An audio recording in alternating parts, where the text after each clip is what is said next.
Sejam bem-vindos, meu nome é Roberta Martinelli, muito prazer. Eu trabalho com música já faz um tempo, tenho um programa na Rádio Eldorado, um programa na TV Cultura e escrevo no Estadão. Estou muito feliz de estar aqui com o Ricardo Alexandre. Ricardo Alexandre também é todo multimídia, ele é escritor, ele é radialista. Balançou um cheque, eu vou. Ele é assim. Às vezes não balançam e eu vou assim mesmo. Eu sou escritor, também escrevi no Estadão, mas no século XX, né? Exatamente, isso. Sou escritor, tenho alguns livros lançados, fiz a biografia de Simonal, vou falar algumas coisas que me conectam aqui com o filme, né? Não vou entediar as pessoas falando do meu protagonista na cena eletrônica, por exemplo. Não tive também, né? Mas eu fiz a biografia do Wilson Simonal e estou trabalhando num livro sobre 68 a 72, que é um período completamente devedor disso que a gente viu aqui. Então, é isso, né? Acho. É isso.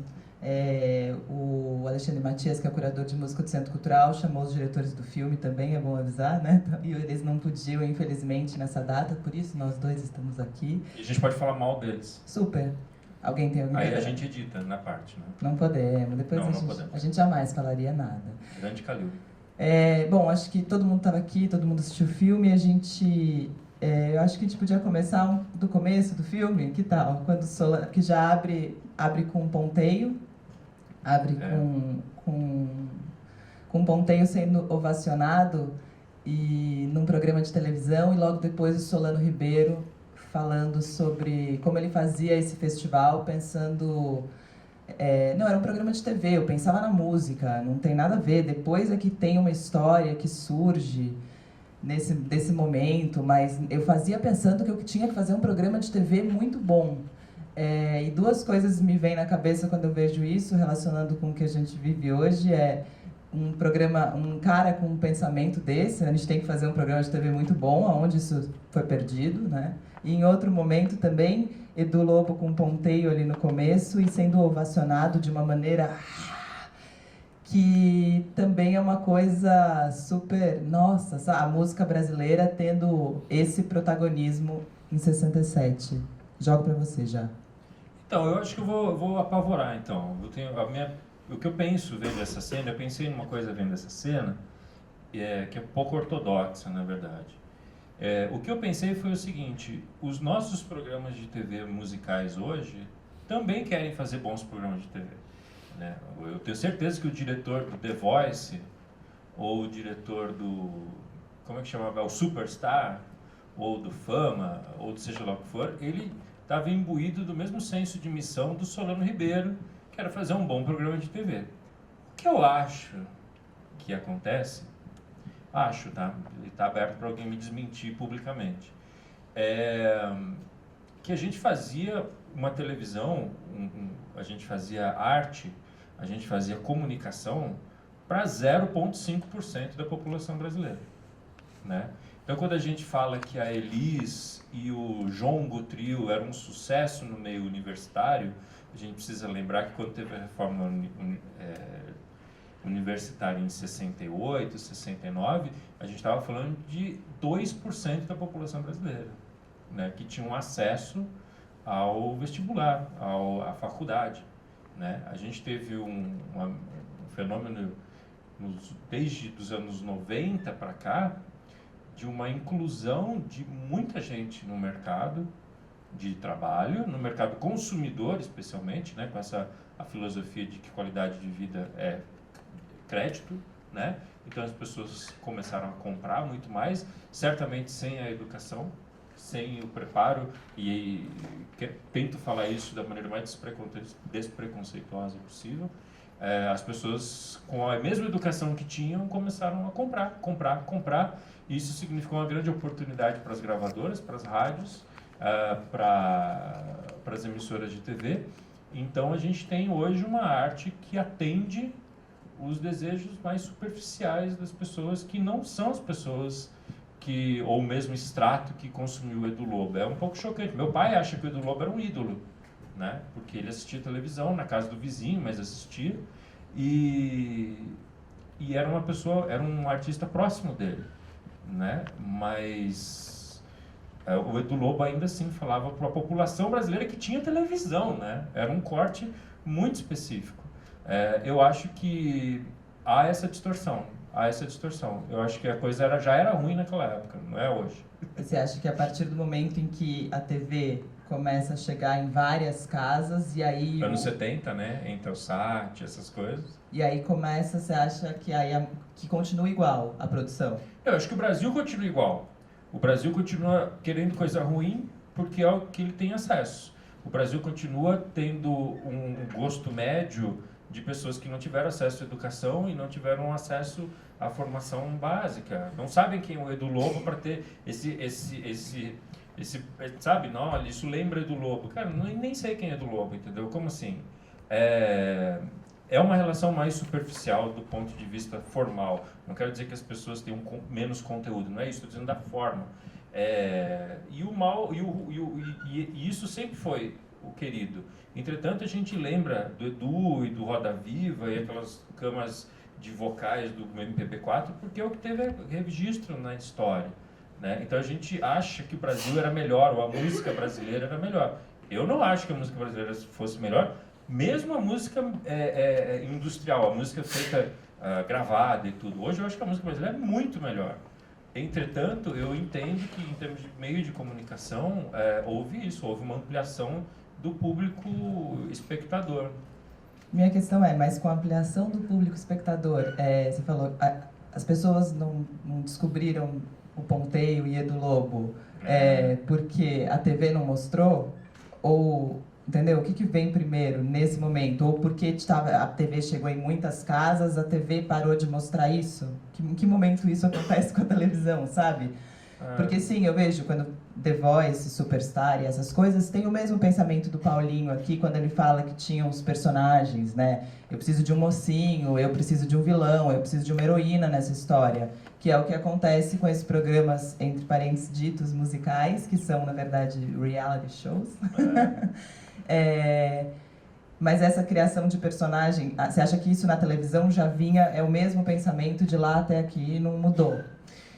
Eu não vou citar emissoras de TV, tá, Roberto? Porque estamos gravando, mas vou dar algumas dicas. É uma emissora que tem uma premiação anual, né, que nos chamou, inclusive, para sermos jurados já algumas vezes. E eu lembro que uma vez eu estava lá vendo a Passagem de Sonho, eu ajudei a fazer o roteiro e tal, sou muito grato por essa oportunidade e tudo.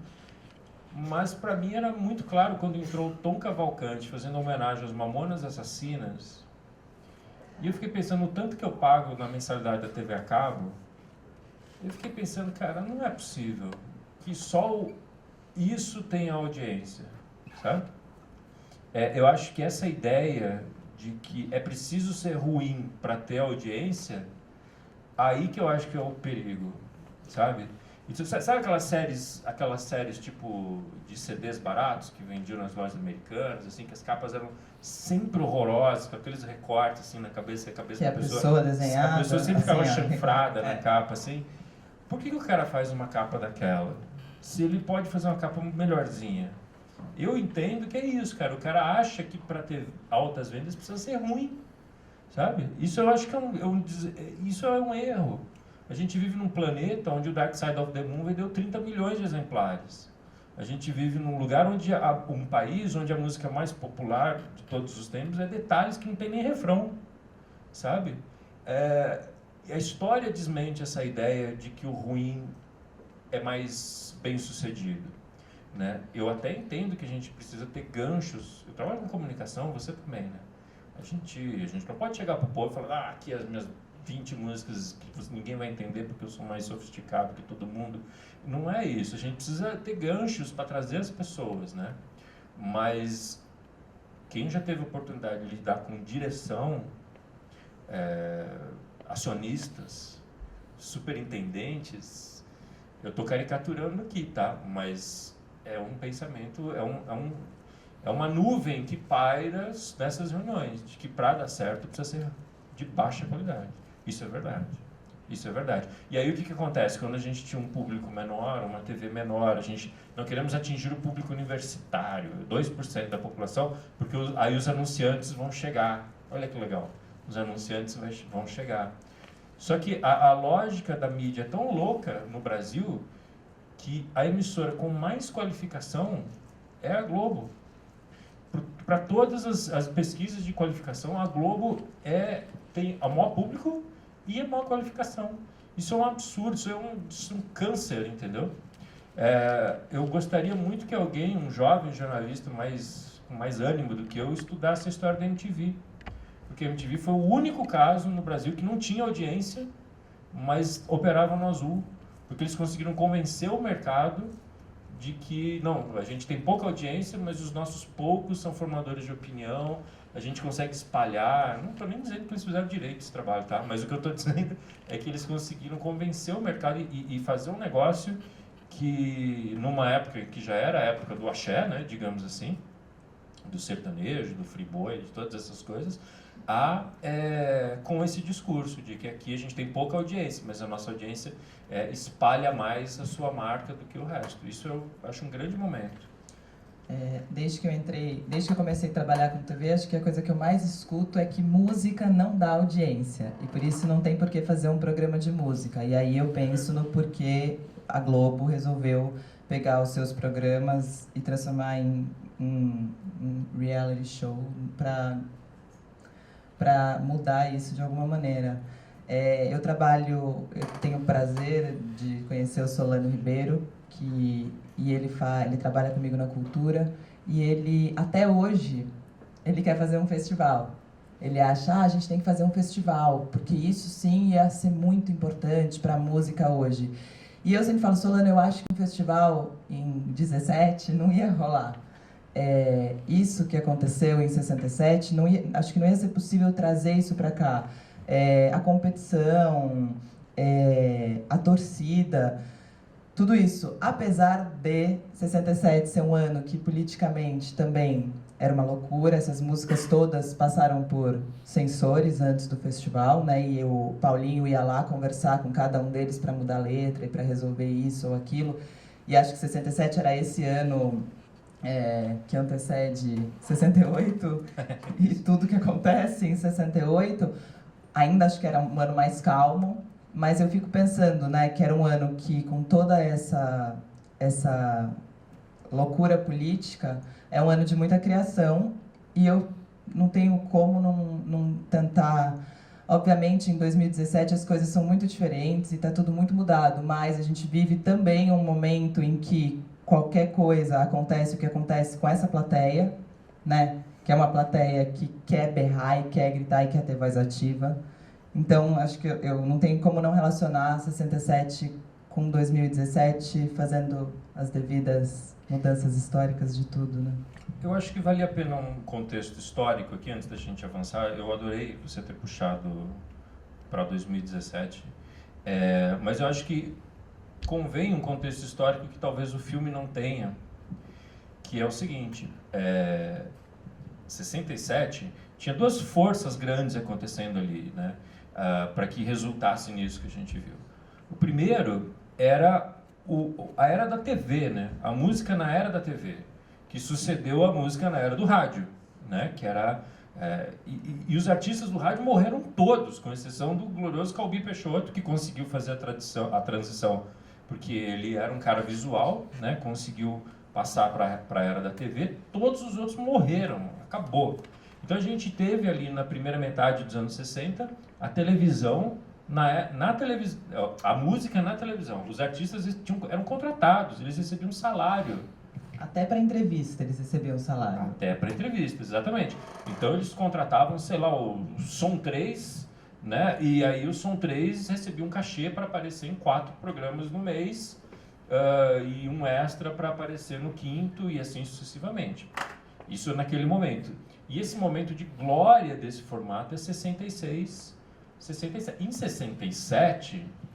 já tinha dado uma caída. As coisas estavam... Tanto que a Record, ela junta os programas de MPB, de música brasileira, e inventa aquele troço lá, como é que chamava? Frente Única, que a tal da passeata contra, era a Frente Única da Música Popular Brasileira. Exatamente. Frente Única era o nome da faixa, não só literalmente, né, a faixa, mas a faixa na grade da Record, onde moravam os programas de música brasileira de verdade, né? Então, aquela passeata foi criada para promover a estreia dessa faixa, porque os programas de música brasileira já estavam caindo, porque era o ano que Jovem Guarda estava arrastando 40 mil pessoas para a festa de aniversário, etc. Então, veja, tem esse momento da música na televisão que está ali no auge, e a gente tem um momento político que é um momento muito louco, né? Porque até 66, a gente estava assim, não, pelo menos o Brasil não virou Cuba, né? Pelo menos, né, os comunistas foram afastados, em 66 a gente vai ter eleição, e aí a democracia vai voltar igual os generais prometeram, essa coisa toda. Só que em 66 não tem eleição, ou melhor, tem aquela eleição do Costa e Silva com um candidato só, né? Que é o próprio Costa e Silva. Curiosamente ele ganha, né? Ele ganha, ele é presidente, o MDB retira a candidatura dele. Então, em 67 é aquele momento que ainda não é AI-5, né? Mas eles botam o cara que era ministro da guerra para ser para ser presidente da República, e aí as pessoas já falam, opa, tem alguma coisa errada que não está certa, né? Como diria meu avô. E aí é aquele momento onde as placas tectônicas assim estão ali se acomodando. Então, o programa Jovem Guarda já está fazendo água. Tanto que no começo de 68 o Roberto sai do programa Jovem Guarda. Tem essa coisa da música jovem, todo mundo tem... Eu cheguei para fazer uma pesquisinha ali, rápida, para o meu livro novo, e a gente tinha 20 programas jovens no fim de semana nas emissoras de TV, contando o desenho animado dos Beatles, os Monkees, o programa do Eduardo Araújo, o Mini Guarda, o Jovem Guarda. Então, é a tradição brasileira, né? De quando o negócio está certo, os caras vão lá e rapinam até deixar só o osso. E a gente tem uma MPB que já não dá conta da complexidade do Brasil, né? Até 66, se você vai lá no Cipó de Aroeira, não sei o quê, aquelas influências nordestinas, mistura com bossa nova, você tinha uma fórmula de MPB ali que era a música de festival. Né? Em 67, o Chico mesmo já reinventa isso com Roda Viva, que é uma música extremamente sofisticada, que foi feita para o musical para a peça do Zé Celso, que dizem as más línguas, o personagem principal era inspirado no Roberto Carlos, né? Que é um artista pop que é consumido e destruído ali. Né? Então, quer dizer, o mundo está mais complexo, o mundo está bem mais complexo.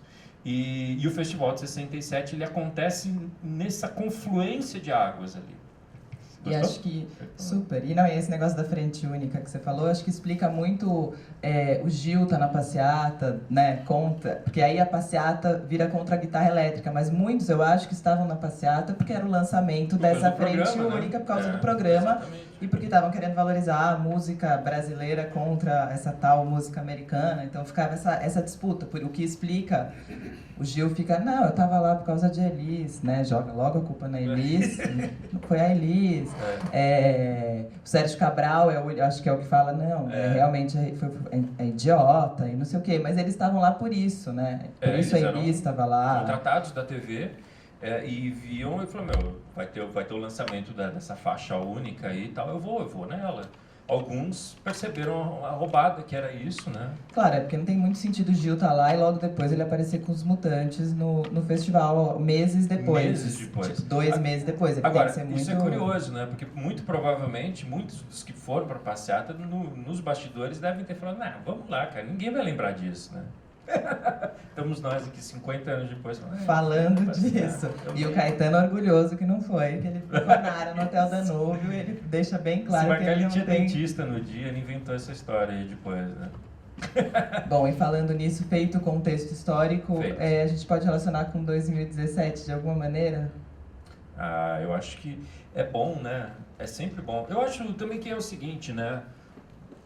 Eu lembro que teve, em 94, quando começaram a relançar o Star Wars no cinema, saiu uma matéria inacreditável na Veja, dizendo assim, depois de Star Wars, a maior parte dos filmes virou... A maior parte inacreditável na Veja, redundância. Não, ok, aí ele falava um negócio que até pra Veja era muito louco. Ele dizia assim, Ele diz assim, depois de Star Wars, a maior parte dos filmes feitos em Hollywood passou a ser ruim. Eu falei, como assim, velho? Em qualquer extrato, de qualquer coisa, a maioria é ruim. Nessa sala mesmo, assim, não quero falar mal de vocês, mas a maior parte de nós aqui nessa sala não é gente de flor que se cheire. Entendeu? A gente vai na política, a maior parte é ruim, a maior parte dos discos lançados é ruim, a maior parte de tudo é ruim. A maior parte dos tijolos aqui nessa sala, que Deus os conserve, eles são ruins, entendeu? Porque é assim. Só que, o que acontece? Eu acho que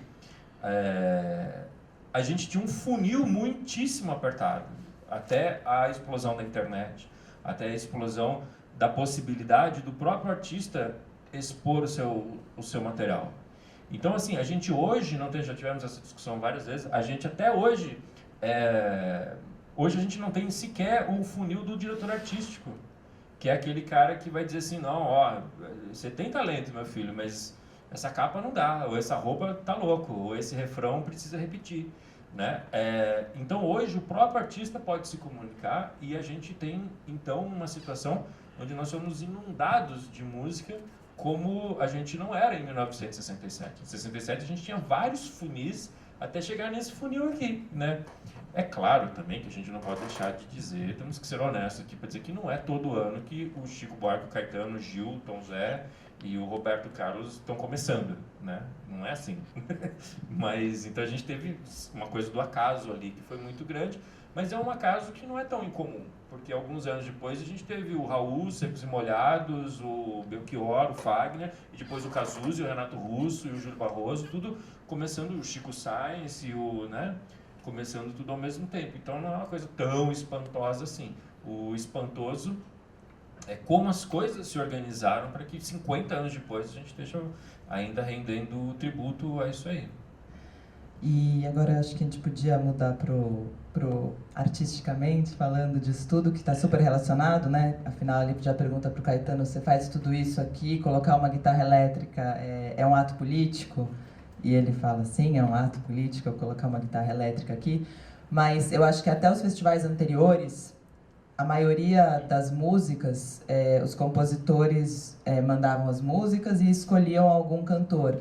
E acho que esse é um dos primeiros festivais em que a maioria dos compositores canta a própria música, tanto que os que não fazem isso, como Roberto Carlos, que está ali, que ele fala, por que você escolheu um samba para cantar, Roberto? E o Roberto fala, não fui eu, né? Me escolheram, me deram, eu nunca escolhi nada para cantar. Ele fala, eu nunca escolhi nada para cantar em festival. Então, acho que falar disso também, do começo dos compositores defendendo a própria música. Tem um trecho da entrevista com o Paulinho Machado de Carvalho que não está no filme, em que ele diz que em 67 ele percebeu que o formato dos festivais não ia durar mais. E ele diz um pedaço, aí ele tem esse pedaço que está no filme, que ele fala que por causa da roupa, né? Ele diz, quando eu cheguei lá e vi que o Sérgio Dias estava vestido de urso, o Caetano estava sem terno, né? Essa coisa, ele falou, acabou a coisa da grande noite da música brasileira. E tem um pedaço que ele não fala, que é isso, que ele fala dessa coisa dos compositores estarem pela primeira vez querendo defender as suas próprias músicas, né? Então acaba a possibilidade da Record dar música para Hebe Camargo cantar, como aconteceu no Festival de 66, ou dar para o Simonal cantar, como aconteceu em 66 também.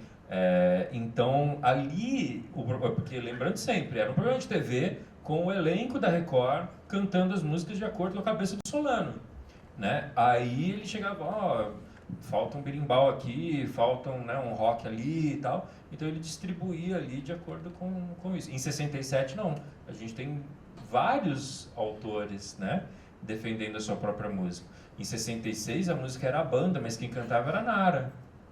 O Chico escreveu a música e deram para a Nara cantar.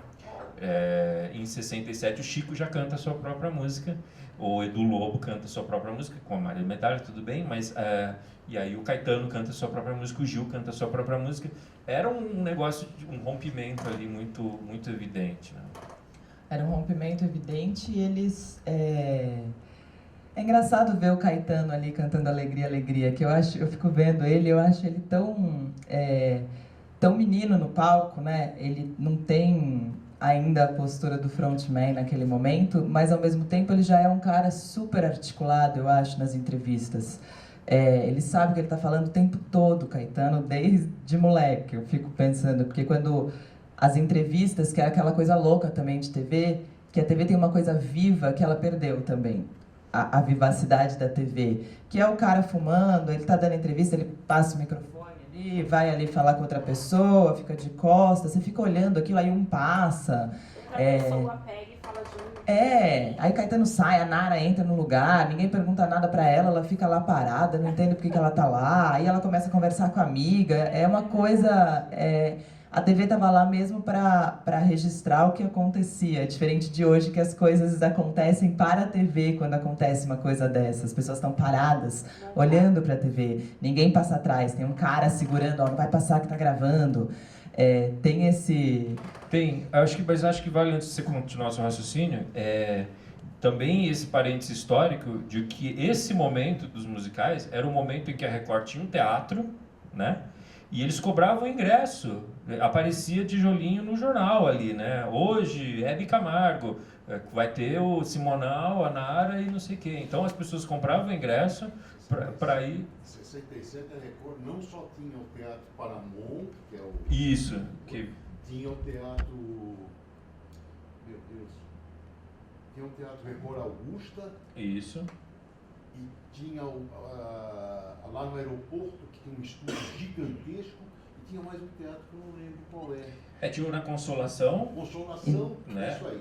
Só que eles iam pegando fogo, aqueles incêndios misteriosos ali da Record, um ia pegando fogo, eles iam abrindo o outro, né? Até chegar no Paramount, que foi o último dessa... Não foi assim. Era simultâneo? Era assim, tacaram fogo em todos eles em prazo de um ano. Ó, tacaram fogo. Ele falou, hein? Tacaram fogo. Eu não falei nada. Não precisa ser nem o mandato.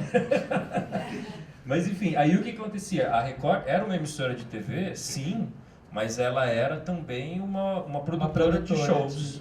Então, os programas da Record, na faixa notúrnica, como diria o Bento Carneiro, o Vampiro Brasileiro, eram os eventos que o Teatro Record, ou Paramount, ou os teatros da Record organizavam. Aliás, agora que eu estou falando disso, me dei conta de que o Marcos Lázaro, que era empresário, era o cara responsável pelo pagamento, agendamento de todos os artistas da Record, com exceção de Chico Buarque, Jô Soares e do Simonal, a formação dele era de organizar a luta livre. Ele veio para o Brasil organizando luta livre, e aqui no Brasil ele começou a organizar artista de circo. Mas, na verdade, a mentalidade dos caras era essa mesmo, de botar o povo para brigar. Né? Curioso, desculpa, parênteses, fecha parênteses. Continue. Aí continua. Não, e aí lá na entrevista com o Caetano, nesse momento, no meio desse caos, que ele fala, você fez uma letra falando de Coca-Cola, falando, por que você fez isso? Ele, fiz inspirado em Coca-Cola, em bomba, guerrilha, nas coisas que acontecem. E eu fico achando que o Caetano estava super passando um recadinho e tentando ser fino, né? Em 67, acho que ele não poderia falar de nada que está acontecendo, mas ele fala, eu falo das coisas que acontecem, bomba, guerrilha, Coca-Cola, naquela parte da entrevista. Eu acho legal porque o que eu leio aí nessa frase? Bom, primeiro que o Caetano, ele é o melhor diretor artístico de si próprio entre todos os artistas brasileiros, né? Ele é um cara que sabe exatamente o que falar, quando falar.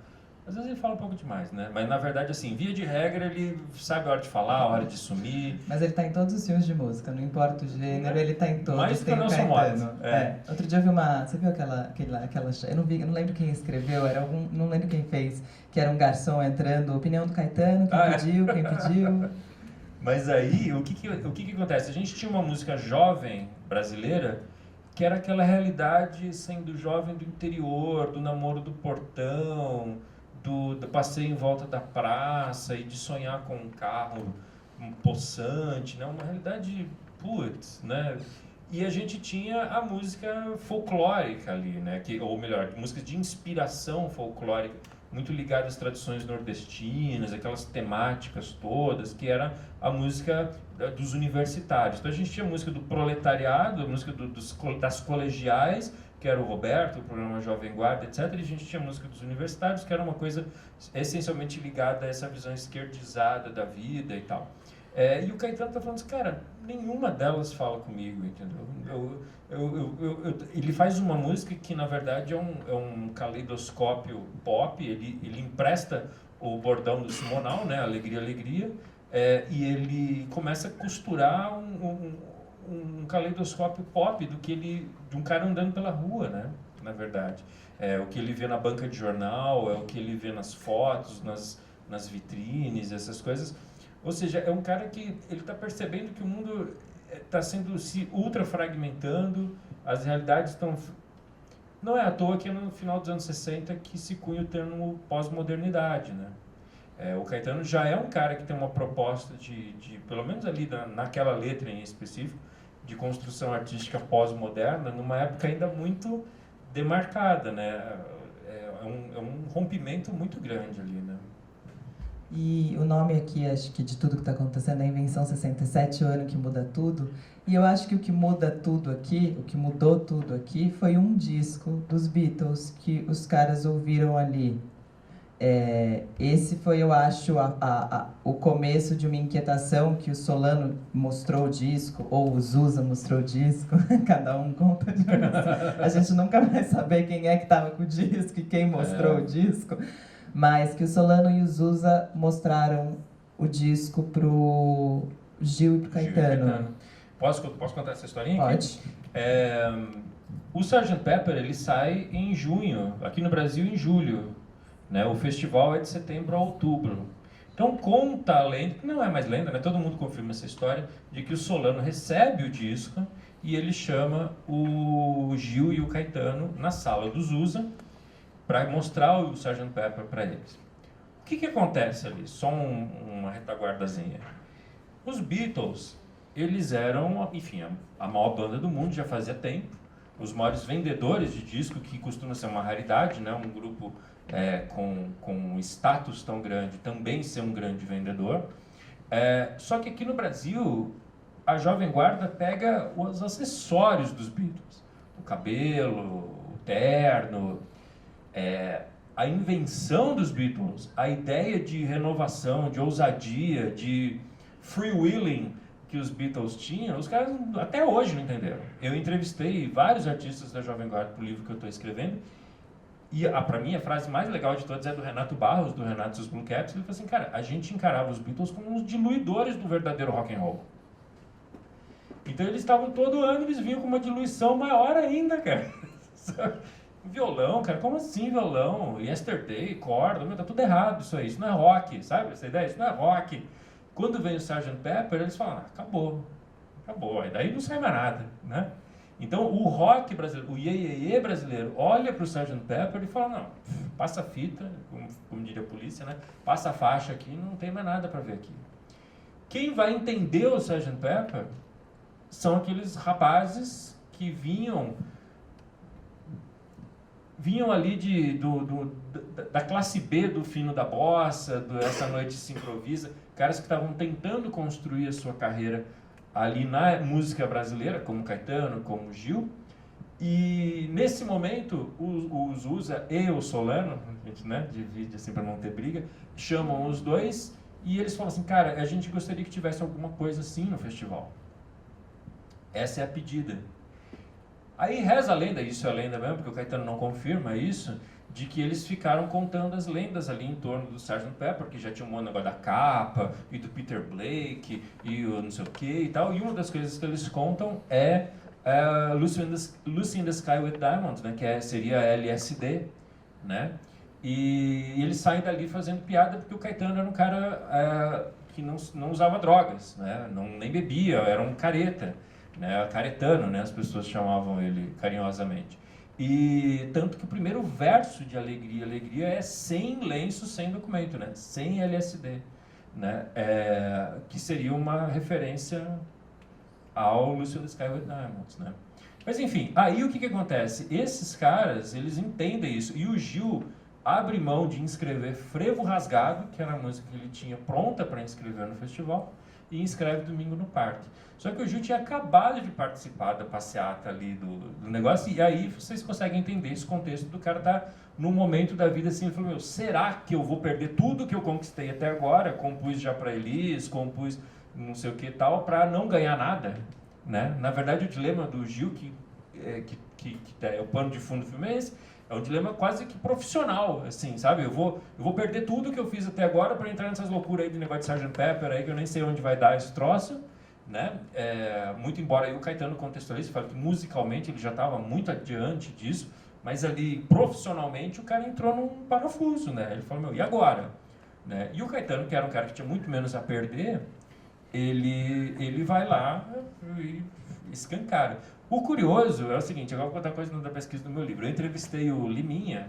Liminha tocava no Baobás, que era mais uma das bandas do programa do Rony Fon. Se vocês pararem para pensar bem, os Mutantes era uma banda do programa do Rony Fon. Os Beat Boys, que era essa banda dos argentinos, era uma banda do programa do Rony Fon. E os Baobás, não precisa nem dizer por causa do nome, né? Os Baobás tem a ver com o Pequeno Príncipe, era uma banda do programa do Rony Fon.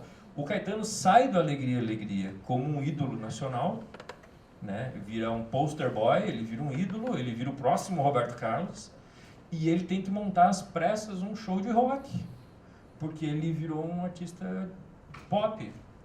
E ele chama os Baobás. E aí eu perguntei, Liminha, como é que era para vocês acompanharem um artista que tinha um passado de música brasileira ali? Ele falou, Ricardo, eu não fazia a menor ideia que o Caetano tivesse um passado de música brasileira. Então, quer dizer, o Caetano realmente, a estreia dele é Alegria, Alegria. Tanto que, se vocês repararem, o lado B de Alegria, Alegria, tanto o Caetano não tinha material pop, que o lado B de Alegria, Alegria é Remeleixo, que era uma música de 2 anos antes, mas que havia sido gravada pelo Simonal. Então eles põem a versão original do Caetano, é do disco dele com a Gal, né, Remeleixo, e que é a única conexão que o Caetano tem ali com o público mais pop, que é o Simonal. Então historinhas curiosas, né? E é maravilhoso porque no filme tem essa parte da entrevista que o apresentador fala, Caetano, eu li um negócio lá, mas eu não estou entendendo muito nada. O que é pop? E o Caetano vai explicar e é mais confuso. Ele vem de popular, é pra massa, é uma coisa que a gente vai... E ele fica super confuso para explicar, porque enfim, acho que até hoje é bem difícil explicar também o que é pop. Mas e aí o arranjo de Domingo no Parque, voltando pro Gil, o maestro Júlio Medalha que começa a fazer e depois ele vira jurado e não pode continuar e indica o Duprá para continuar com isso e o Medalha que apresentou os Mutantes pro Gil, ou foi o Duprá? Acho que foi o Duprá quando eles estavam produzindo, arranjando a música da Nana, né? Duprá, exatamente, que já andava com aquele povo. Tinham outros maestros também, Damiano Cosella, era esse povo da USP, né, na verdade, o pessoal que fazia pesquisa de música eletrônica e tal, na USP, eram todos uns caras modernex que tinham estudado ali com o Stockhausen, né, esses caras, e que estavam ali tentando fazer alguma coisa, né, tipo, será que tem trabalho para mim aqui, né, no Rogério Duprá, no TV Record e tudo. Então, quer dizer, é muito acaso funcionando tudo, né? Ao mesmo tempo, imagina, não tem esse amigo meu que é o Rogério Duprá, né? Que loucura, né? Não, e a junção de tudo, né? Eu fico pensando, porque depois o Caetano fala, eu peguei isso, eu peguei aquilo e percebi que eu tinha que organizar o movimento. Isso é incrível, porque revela esse lado, né, do Caetano como diretor artístico ali. Ele várias vezes disse, eu queria muito mais organizado do que ser um artista, né? E se a gente for parar para pensar mesmo, o Caetano artista é só um veículo do Caetano diretor artístico, né? Uou. Essa é uma boa... Vamos pensar sobre isso bastante. Mas aí eu fico pensando quanto do movimento foi organizado, né? E o Caetano arquitetou isso, sabe? E o quanto enfim, obviamente, 50 anos se passaram disso, é muito fácil a gente contar essa história transformando ela numa coisa simples, mas que talvez na hora não tenha sido algo tão simples, tanto que o Gil não queria ir para lá cantar. O Gil tem que ser lembrado que o Gil ainda, nesse festival, ele ainda pertencia aos quadros da Jessie Lever. economista. Economista, trabalhava Tinha uma nesse lado. formação que não tinha nada a ver com o Caetano e com muita coisa que tinha lá. Inclusive as próprias músicas dele. Ele tinha feito antes Roda e um par delas, não, tudo baseado na música nordestina. Foi aí que ele entrou em parafuso. É lógico, ele tinha muito a perder. Ele já tinha muito a perder. Já tinha muito a perder. Ele tinha uma formação que não tinha nada a ver com música. Ele era... Exatamente. Não que ele não fosse um bom músico já, mas a formação dele foi formada para ser um executivo. O tropicalismo, na verdade, isso é muito curioso, porque eu vi em algum lugar alguém comemorando 50 anos de tropicalismo agora. Eu quase fui lá para falar, gente, não, né? O tropicalismo, na verdade, é uma coisa, o disco Tropical vai ser lançado no meio de 68, né? Em 68. O nome que esse troço tinha nessa época era som universal, tanto que é o termo que o Blota Júnior usa para trazer o Gil para dentro do palco. Ele falou, olha, a gente vai trazer agora o Gil, ele vai fazer uma música que é um som universal, né? E provavelmente o Caetano usa o termo pop ali, alguém, né? Então não tinha esse troço de tropicalismo. Tropical é uma música do começo de 68, o disco sai no meio de 68 e em 69 tá todo mundo preso, né? Na verdade. E tem um período muito curto também, né? Super curto. Um ano. Eu entrevistei o Zé, nem isso, né, na verdade. Se a gente for pensar que o disco é do meio de 68 e em dezembro eles foram presos, a gente tem 6 meses de tropicalismo. Eu entrevistei uma vez o Zé Rodrigues e ele falou uma coisa muito curiosa. Ele falou assim, cara, eu só fui entender que tinha um negócio chamado tropicalismo no É Proibido Proibir, que é no festival de 68, no festival do ano seguinte. Curiosamente, quando eu entrevistei o André Midani pro meu livro, ele fala a mesma coisa. Ele fala assim, eu só fui entender que tinha um negócio chamado tropicalismo no É Proibido Proibir, que é o estopim da prisão dos caras, né? Um mês depois, 2 meses depois, eles estão sendo presos. O amigo ia fazer uma pergunta? Não, é justamente sobre isso que eu está falando. Porque houve a separação, o Caetano e mais o Caetano mesmo, ele não foi para o lado político, que foi Chico, que foi outro pessoal da MPB. Então aí que houve a divisão. E eu também não entendo até hoje por que ele foi preso, por que ele fugiu, por que ele foi morar fora, porque não consigo. Você podia até me falar alguma coisa a respeito disso? E o Chico deixa bem claro isso, né? O quanto a escolha dele política, e quanto ele tá... minha leitura, não sei, né? Mas eu vejo o Chico irritado aqui na entrevista. Até quando falam que ele é o mocinho, que ele fala, o mocinho que tá na passeata. É muito fácil ser mocinho no Brasil, né? Ele fica irritado com o termo mocinho, sendo que ele era o cara político, né? Exatamente. Ele era o que cantou Roda Viva. E o Caetano conta naquele programa, naquele filme do Walter Salles, ele fala uma coisa muito engraçada, que eu acho que ele se deu conta e nunca mais repetiu essa coisa, mas ele fala que enquanto ele estava sendo preso, ele falava para os policiais, ele falou, mas por que eu estou sendo preso? As pessoas até dizem que eu sou super americanizado. Então, quer dizer, é uma loucura. Agora, a gente precisa lembrar que a prisão deles é no Natal, né? Que eles falam, é Natal? É no Natal. 15 dias depois do AI-5, 13 de dezembro. Na época do Natal, de dezembro de 68. Em outubro, a gente teve o Geraldo Vandré no Festival da Globo, né, cantando, não sei como falar, das flores, e a gente tem nas eliminatórias o Caetano fazendo aquela loucura lá do negócio do É Proibido Proibir. Aí depois ele vai pro Rio, faz aquela pataquada lá do negócio do sucata, que o Sérgio Cabral conta, né? Que ele conta essa cena hilária, né, do Erasmo, falando, não estou entendendo nada do que está acontecendo aí. Que era isso, que aí tinha história de que eles rasgavam a bandeira brasileira, que depois se comprovou de que era um boato, era uma lenda, isso nunca aconteceu, mas, enfim, era um musical ali na sucata feito para chocar. Era um negócio que as pessoas cantavam deitado no chão, e se você ouve o single lá do Caetano com os Mutantes, você dá pra ver que era um caos aquilo ali, né? E tinha um monte de música inédita, e aí tinha um programa de televisão deles que o Caetano cantava com a arma apontada na cabeça, né? Quer dizer, os caras estavam querendo encrenca, né? Essa que é a verdade, né? O programa do Faro. O programa do Faro, exatamente. Que foi tudo apagado. Porque eles apagaram tudo. O Faro ficou com medo, o Fernando Faro dirigia esse programa, que era o... Divino Maravilhoso, né? Divino Maravilhoso. E o Faro, quando eles foram presos, o Faro ficou com medo que eles usassem esses programas como prova, e ele falou, e aí eu fui lá, e apaguei tudo. Não tem nenhum registro desses programas porque ele apagou. Exatamente. Agora, olha que curioso, o Caetano sempre soube que a inserção dele era estética na música. Sempre soube, né? E ele é preso por motivos estéticos. É curioso isso.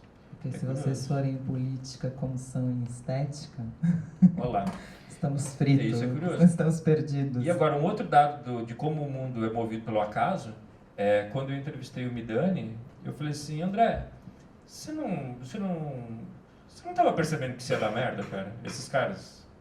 Ele falou, cara, eu tava, mas eu não tinha liberdade assim com o Gil e com o Caetano. Ele tinha acabado de chegar no Brasil, né? Então, olha que curioso, o patrocinador da loucura toda, com o André Midani, ele sabia que aquilo ia dar encrenca, mas ele estava num processo ainda de ganhar confiança dos artistas, ele tinha acabado de chegar cortando um monte de gente e tal.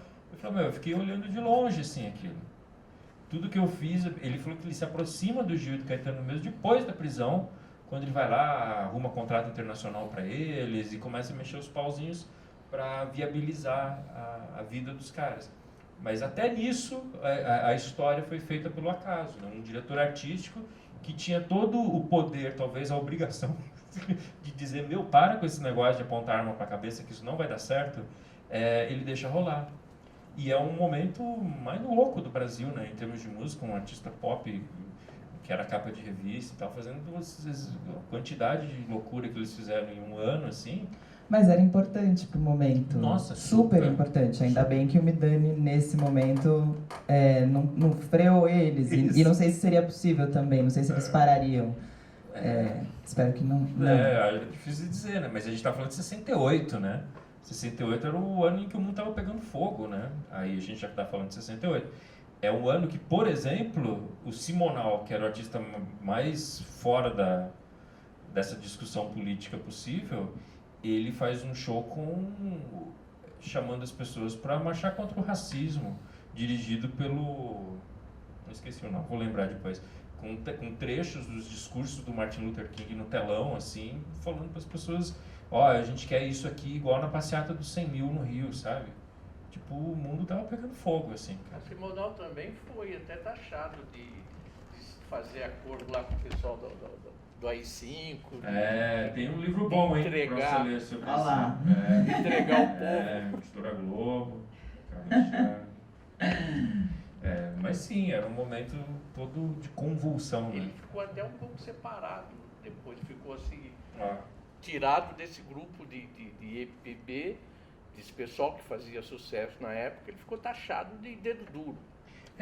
Um dos momentos mais difíceis para eu escrever esse livro foi tentar traduzir para as pessoas um mundo no qual as pessoas seriam alijadas pela sua posição política. Mal sonhava eu, né, que poucos anos depois isso estaria acontecendo de novo, né? Naquela época. Né? Oi? Não tinha JBS na época ainda. Então. Mas aí é isso, o Tony Ramos fez comercial do JBS e tal, pá. Não admira que esse cara esteja sendo vaiado na rua hoje, entendeu? E o Simonal era o Tony Ramos vezes 1000, assim, cara. O mesmo com o Chico Buarque, né? Que acontece com ele hoje, que eu acho pronto. uma falta de respeito bizarro. É um cara que fez o que fez pelo Brasil, com toda a obra que ele tem, e sendo, enfim, ele quase não sai na rua para não ter que aguentar o que ele tem aguentado. Com Roda Viva ainda lá, tendo que tirar a música do programa da TV Cultura depois de uma entrevista com Michel Temer, e tudo isso que vem acontecendo no Brasil. Por isso, para mim, fica muito... Eu acho muito, muito forte ver esse filme agora, de novo. Eu vi esse filme na estreia, quando foi a estreia desse filme? Já faz tempo, né? Faz uns 5 anos? Acho que até mais. Até mais, né? Quanto? 2010, 7 anos. E nesses 7 anos o mundo virou outra coisa completamente diferente. Vendo aquela plateia hoje, aquela plateia faz muito mais sentido para mim hoje. Porque eu acho que tem a ver com o nosso Brasil hoje, aqueles gritos todos. E o Zusa foi muito maravilhoso de perceber que a plateia era um personagem muito forte e colocar o microfone na plateia para que a gente escute isso o tempo inteiro, para que isso chegue em casa. E reza a lenda que na apresentação do Sérgio Ricardo, o microfone da plateia está desligado, porque eu acho o Sérgio Ricardo, quando eu vejo o filme, eu fico, ele está um pouco exagerado, né? Porque todo mundo canta em cima das pessoas. E ele não, mas o microfone da plateia, dizem no dele, está desligado, que a gente ouve só pelo dele, ou seja, estava muito mais alto. Dá pra ver que ele não tá se ouvindo ali, ele não tá achando o tom, né? Aliás, isso é uma curiosidade que eu até queria perguntar pro Calil, se ele tivesse aqui, eu perguntaria isso. Por que ele... Não fica muito claro por que ele quebra o violão, né? Que ele ficou nervoso, tá evidente, mas... por quê? Ele não estava se ouvindo, ele não estava... É possível várias coisas ali, né? Mas, ele não explica, né? Agora, a gente precisa lembrar uma coisa que é curiosa, né? Quem fazia o marketing, a propaganda da TV Record, era Magaldi Mai Prosperi, que de longe é a agência de publicidade mais avançada, mais far out, assim, que a gente já teve no Brasil. Eram os caras que faziam propaganda da Shell, que botaram os mutantes para fazer propaganda da Shell, e eram uns gênios, assim. Então, essa percepção de passeata da frente única, os caras eram muito espertos, entendeu? Eram muito espertos. E isso é curioso, eles percebem isso, que eles podiam usar os programas de TV, que precisavam de audiência, que precisavam de público, etc., como espécies de metáforas para a situação política do Brasil. Tipo, você pode expressar a sua voz, gênio, aqui. Né? Que é o que não acontece hoje. Hoje acontece o oposto. Aqui você não pode expressar a sua voz, né? Exatamente. Exatamente. Então, artistas que nem tinham essa pretensão artística, política, eles tinham, óbvio, todo mundo tem, ou tinha, pelo menos, uma inclinação estética política. E as pessoas usavam desses artistas para dizer se eles estavam descontentes com a política da reforma agrária, que foi abortada quando o Jango foi derrubado, ou se eles realmente estavam lutando contra o Cubão, ou o que era a onda deles, assim, né? Tinha a ver, óbvio, com a divulgação dos programas da Record, né? E eu acho outra coisa muito forte do festival é o Caetano cantando Alegria, Alegria. Ela nem sabe, até pensei em cantar na televisão, que eu acho isso super arquitetado do Caetano para fazer esse link, ele estando lá cantando isso, e que anos depois teve aquele festival da Globo, que acho que foi o último festival que teve. Não, o de agora, já. O que a Canal Zete cantou Show, sim. E a Ná canta Show, que é uma música que fala hoje ninguém mais escuta, hoje não faz mais sentido, hoje não tem nada disso, e que eu acho que é muito uma sacada, pegando o gancho do Caetano cantando em 67, ela nem sabe, até pensei em cantar na televisão, com um ano em que não fazia mais sentido fazer festival, e a Ná vai lá e canta Show. Que era tipo, não tem mais público, não tem mais nada, não tem mais por que fazer isso, eu não sei muito... então eu acho essa relação dessa tentativa de quem viveu isso naquele ano em que isso fazia sentido, a tentativa de trazer isso para hoje, que de alguma maneira acontece hoje em todo lugar, quando a gente vê, obviamente, eu acho, espero a maioria querendo votar agora para presidente, mas quando vai pedir diretas já e no cartaz tem ali o Enfio, eu fico pensando se a gente não tem nada para colocar hoje, sabe? É curioso. Isso que é uma discussão muito interessante. A voluta dela, assim, tem uma coisa mercadológica, que assim, em 68, os artistas param de ter programas na TV. Eles vão se insurgir contra essa ideia de que eles têm que ser contratados de um único canal de TV. Eles falam, não, isso não faz sentido nenhum. Não faz sentido eu ter que ir todo fim de semana. Porque isso é curioso também. Os artistas, eles ganhavam dinheiro na televisão. O circuito de shows, imagina, se em 2017 o circuito de shows é o que é, imagina como era em 67. Né? Os Mutantes, eles ganhavam dinheiro fazendo festa de debutante, entendeu? Festa do Figo, entendeu? Não tinha lugar para tocar. né? O Roberto era um cara gigantesco, ele tocava em estádio, mas o resto dos mortais ganhava dinheiro com programa de TV. Só que aí a gente começa a ter uma fase onde os discos começam a vender melhor, final dos anos 60, as pessoas começam já a ganhar dinheiro com disco, coisa que não acontecia antes. Começa a ter ali temporadas de shows. Nos anos 70 a gente vai ter o circuito universitário, que beneficiou muitos artistas de MPB especialmente. E aí os artistas falam, não quero mais estar na TV. Em 68 já não tinha mais ninguém na TV, fora o Simonal. Então, em 68, o Chico já não está mais na TV, a Nara não está mais na TV, o Roberto já está saindo do programa Jovem Guarda. Está todo mundo pulando fora desse formato, fica um formato inviável, e isso também tem óbvias implicações no formato dos festivais. Aquela coisa dos festivais. Quem vai entrar no festival para submeter a sua música a escrutínio do júri? A avaliação do Júlio Medalha, do Chico Anísio, do Sérgio Cabral. Ainda se fosse o Sérgio Cabral e o Júlio Medalha, mas o Eduardo Dussek teve que cantar sua música e a jurada era Xuxa, entendeu? Barrados no baile, meu amor, nem se fale, clássico. Enfim, então quer dizer...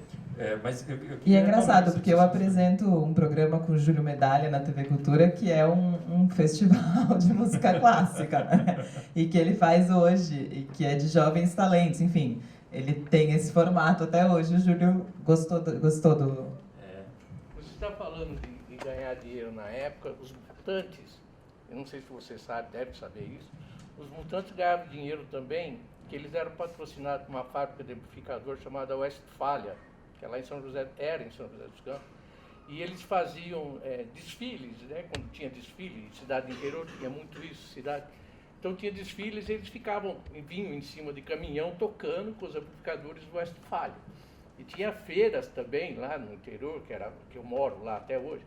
Tinha uma feira que chamava FEVAP, também, que era patrocinada, e os Mutantes tocavam nessa feira.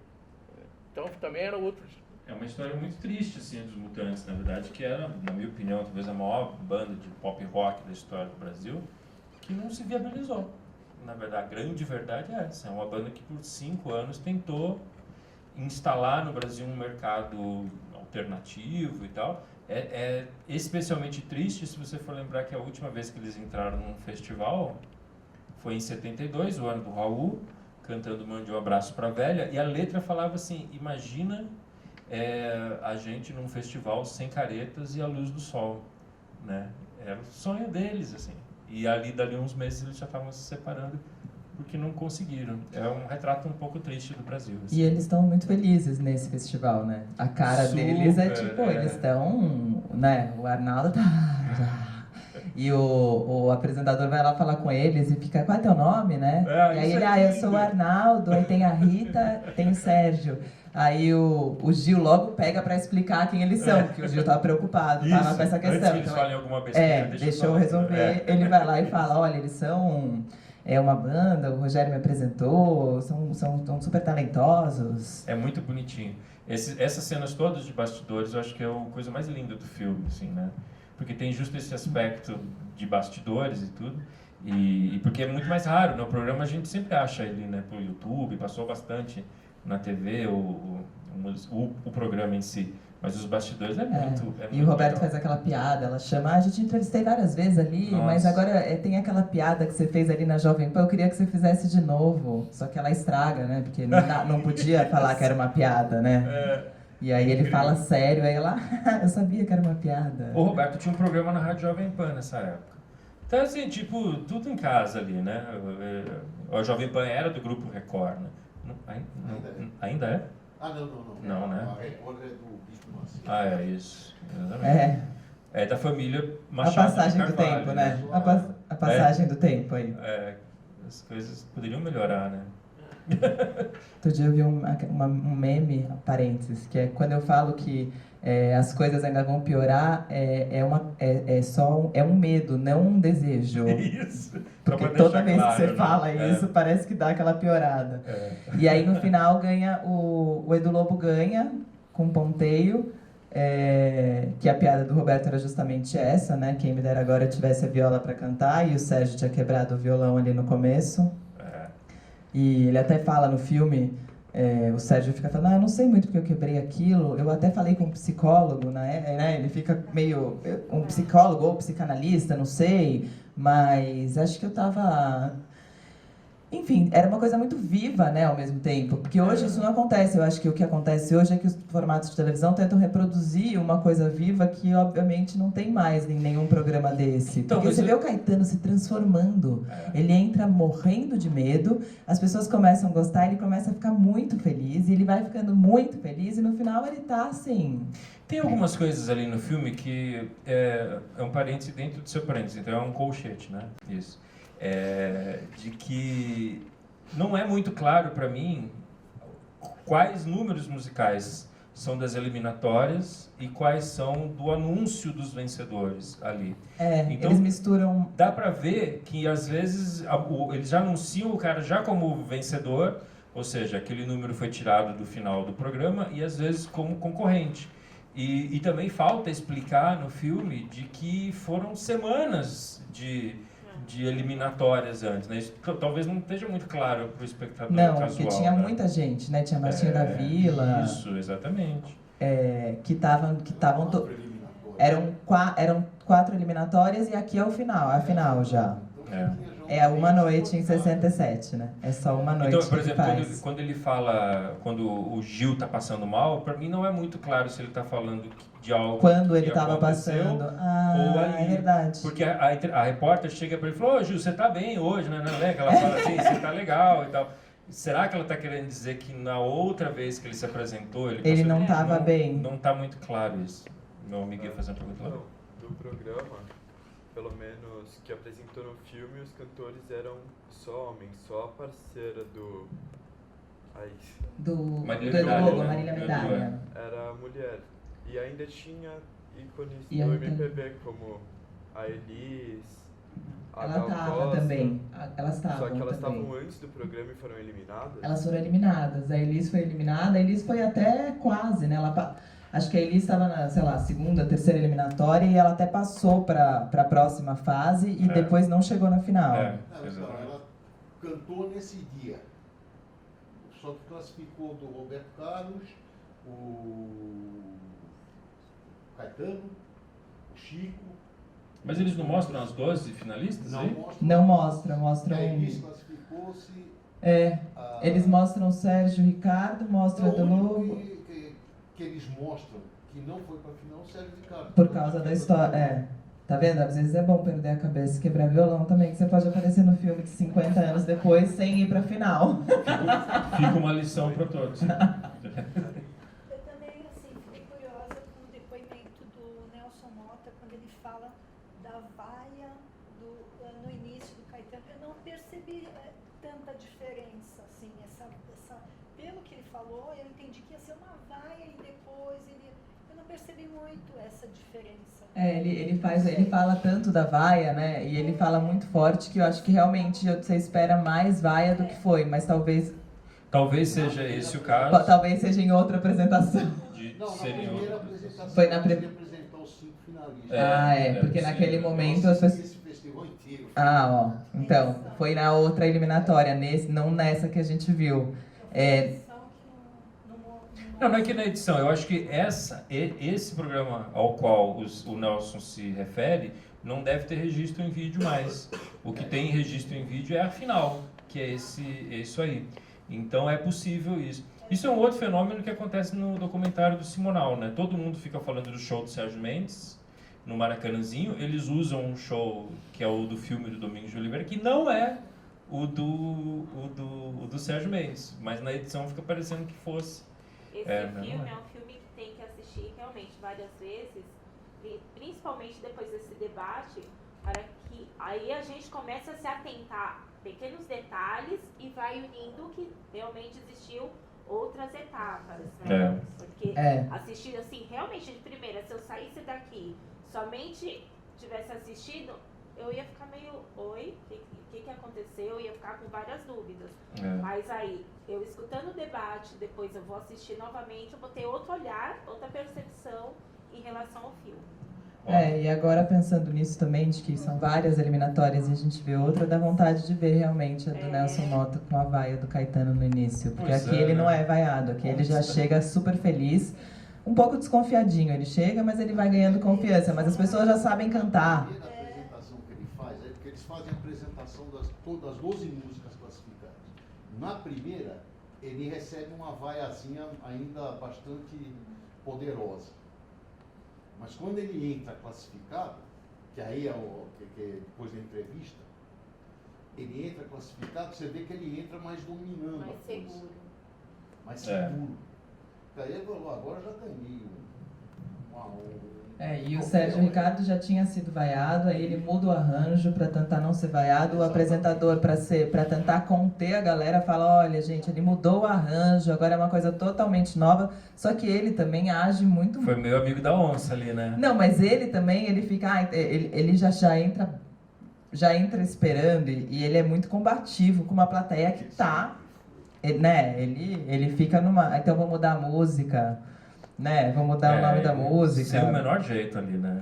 Fez tudo errado. Mas eu fico também pensando que a importância, como a vaia, é uma coisa importante também, né? E que a gente perdeu o costume de vaiar. Eu acho que eu nunca vaiei nada, né? Nunca vaiei nenhum Precisamos show. retomar esse Não hábito. pode, a educação. Mas é muito A mãe, potente se a tivesse vaia falado pra um- mais, você vaiasse, tomava um tapa na boca. Mas a imagina. vaia aqui é tão potente, né? É uma coisa tão... Você vê os artistas lá morrer, né? Hoje tá todo mundo desesperado, eles estão super tensos, é um festival muito quente, né? Eles ficam muito quente. Sobre Porque você a entrar num lugar com a classificação, possibilidade de... Todos estavam com a letra de todas as músicas, né? Acho que eles distribuíam lá na plateia, né? Isso. Então, algumas já sabiam cantar e a plateia realmente é toda muito mais feminina, né? Do que a plateia é bem mais feminina do que. Pelo homem. menos as filmadas, televisão tem isso. Então, a gente não sabe até que momento. Televisão pega as mais E ali, os ó. homens? Eles dão um close. Os homens ficavam lá geralmente atrás. já não cantavam muito, as mulheres, e os homens meio lendo Porque assim, tinha né? Meio Roberto Carlos, isso, é verdade. Chico Buarque. E tem até a história do ovo, né? Que o Sérgio conta rapidamente, que ele não desenvolve, mas que jogaram o ovo e que passou super perto, porque a plateia era... E foi uma menina que jogou o ovo e depois ela foi barrada, não deixaram ela entrar na outra. Aí, de repente, encontraram ela tava lá dentro já. Aí tiraram ela de novo e ela, de repente, quando começou o programa, tava lá na frente, porque ela era amiga do Roberto Carlos. Exatamente. Tem coisas muito curiosas, assim, por exemplo... É claro que o Gil e o Caetano e o Chico tinham 5 anos de carreira, 4 anos de carreira, né? Mas eles já eram tratados com esse nível de respeito. Você vê nas entrevistas, o Chico Buarque, aqui um cara muito inteligente, o Veloso também, com esse negócio do pop, esses cabelos dele aí e tal. O tagline dos caras já estava todo ali. Pronto. E é até curioso, né, que o repórter fala assim, não, aqui a gente pode só... O Chico fala tudo pra gente, né? E ele não deixa o Chico falar isso. E o Chico, quando vai falar, não fala nada. Isso. Aí ele passa o microfone e o Chico não entende muito, né? Isso. O Chico fica meio, acho que eu não tô bem pra falar agora, ele até fala, né? Mas então, aí eu fico pensando isso, os caras eram iniciantes, mas por outro lado eles já tinham um status ali cristalizado. Mas eles estavam ali sabendo da vaia, e a vaia era um componente interessante. Então, quer dizer, ainda que já tivesse essa cristalização desse status de grandes nomes da música brasileira, etc., eu acho que o artista se levava menos a sério, talvez, do que ele estava mais disposto a um serviço mais munducão ali do que aparentemente ele está hoje disposto a fazer, sabe? Eu tenho uma dúvida na entrevista do Roberto Carlos, quando ele não ficou sabendo que era um combinado de vaias. Mas por que aconteceu isso? Assim, era por causa dos outros artistas? Acho que eram torcidas, né? Uma torcida As pessoas foi se organizavam. combinada para vaiar o Roberto. É. E o Roberto também era esse cara, era o cara do Iê, Iê, era o cara da Jovem Guarda, que estava ligado com uma americanização da música, então tinha um receio. Era um cara que estava cantando um samba, que eu até acho que foi pensado justamente para mostrar que o Roberto Carlos era um cara do Brasil, né? O Solano deve ter pensado nisso, apesar do Roberto não saber. Não, havia um movimento ali na Record de que o Roberto se desligasse do Iê Iê. que era um movimento, até onde eu apurei, capitaneado pelo Carlos Manga, que via no Roberto um potencial de ser um cantor de música brasileira mesmo, de música adulta, digamos assim, né? E o Roberto, movendo-se a passos lentos, né? Desde 1900, ele sempre ali com um olho no peixe, outro na fogueira e tal, e ele vai muito devagarzinho nesse movimento, e ele vai lá pisando isso nos festivais, né? Ele grava Maria Carnaval e Cinza aqui, depois vai para a Itália, faz uma Canzone per te ali, que é a curva que se esperava que ele fizesse. Aí tem que ser lembrado de uma coisa, o início da carreira dele foi feito pelo Carlos Imperial, né? Era vamos dizer assim, um roqueiro brasileiro. Então, o Manga, que viu o potencial, ele viu que estava caindo A popularidade da coisa. Uhum. Ele falou, vamos tirar esse daí, que esse daí aproveita-se bem. Mas o Roberto é esse cara, né? O cara que sempre foi moldado. Ele é um produto de uma indústria cultural e ele foi, né? Até hoje, né? Até hoje. Ele é um cara que sempre, tanto que ele é o Roberto Carlos até hoje. Ele está na Globo até hoje. Tanto que esse cara é ele, é isso. Exatamente. E o Roberto, até hoje, por exemplo, o programa Jovem Guarda é um outro programa que não há registro em vídeo do programa Jovem Guarda. Então eu peguei alguns áudios para ver como é que era e tal, e era um programa igual ao do Roberto Carlos, um programa que não tem nada. É assim, o cara entra, canta, desce e vai embora, não tem nada. Aí entra o outro, canta, e entra a Anitta da sua vez e desce. Só que a Anitta daquela época era o Tim Maia, né, cara? E aí desce, canta, entra outro, canta o Roberto Carlos, vai cantar a música de sempre e tal. E era isso, é um programa sem grandes pretensões televisivas ali, mas era um programa que funcionava, né? E como todos sabemos, na indústria importa mais o que funciona do que, né? Você queria fazer uma pergunta? Eu ia falar rapidinho sobre o negócio que vocês estavam falando da vaia. Eu acho que por o músico saber que entrar e talvez fossem vaiar ele, eu acho que ele tinha um incentivo, não sei, maior para chegar lá e fazer uma coisa boa e uma coisa com mais ânimo e tal, para o público... Para ganhar o público. Eu tenho uma teoria parecida com a sua. Eu acho que, historicamente, o artista, antes do advento da internet, ele precisava ganhar o público, que não era o dele.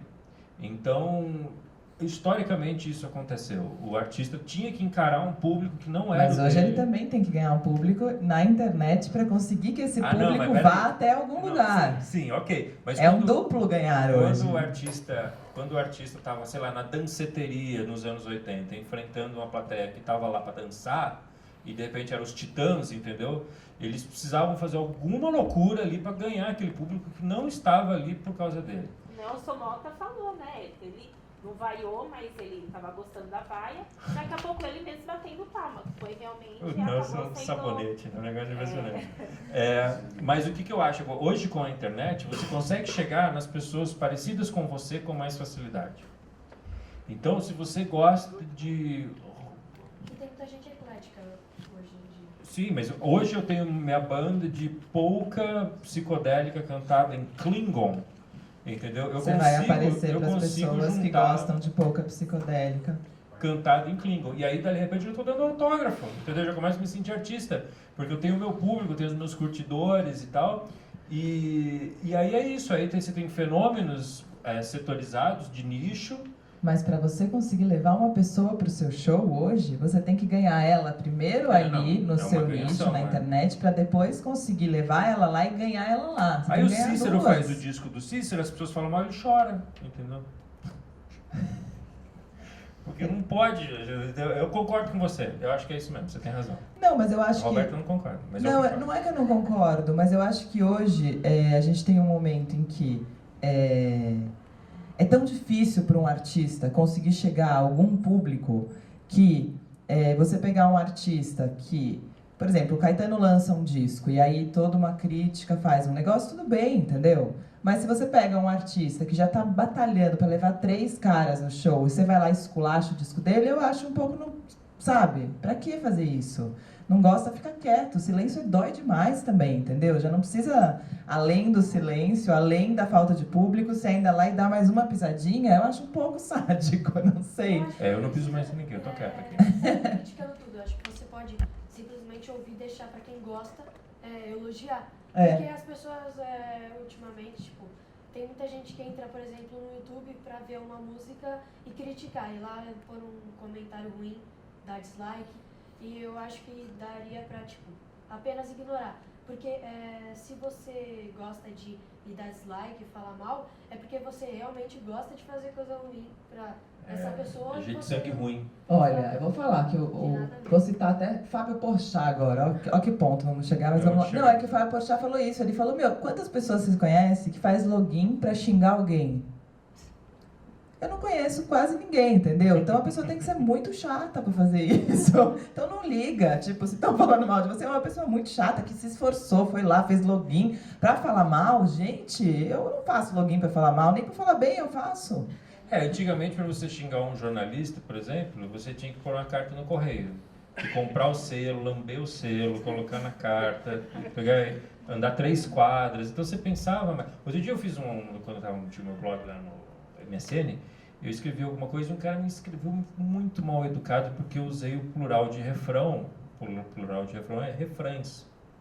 Quem não sabe, o plural de refrão é refrães. Tá? E o cara me escreveu me detonando, me chamando de analfabeto, porque o certo era refrões. Aí eu falei assim, cara, no tempo da carta, pelo menos o cara ia no dicionário antes conferir, né? Pra ver se ele estava certo ou não. Agora ele vai lá e detona na hora, nem né? Qualquer analfabeto sabe escrever. Pode ser refrãos sabe também. desenhar. Então. Sobre as críticas, eu acho que não existe um mundo sem crítica, porque ia ter tipo muita aceitação de alguma coisa, essa pessoa seria livre para tudo.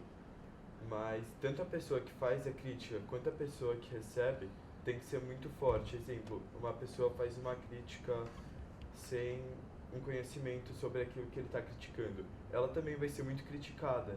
Só que a pessoa que é criticada por essa pessoa que não tem uma base sobre o que ele criticou, uma pessoa que tem muita base sobre o que ela está criticando, não pode se entregar àquela crítica e perder sua essência, sabe?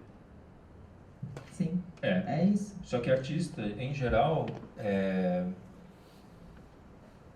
a arte é um terreno inseguro, né?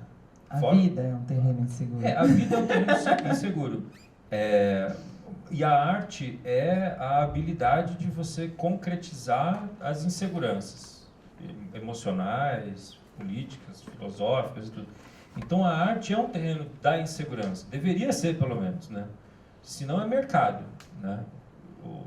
O Roberto chega lá bonitão, canta, faz careta pra câmera e tal. Porque o negócio dele não é arte, o negócio dele é mercado, entendeu? Então ele não tem assim... aparecer na TV.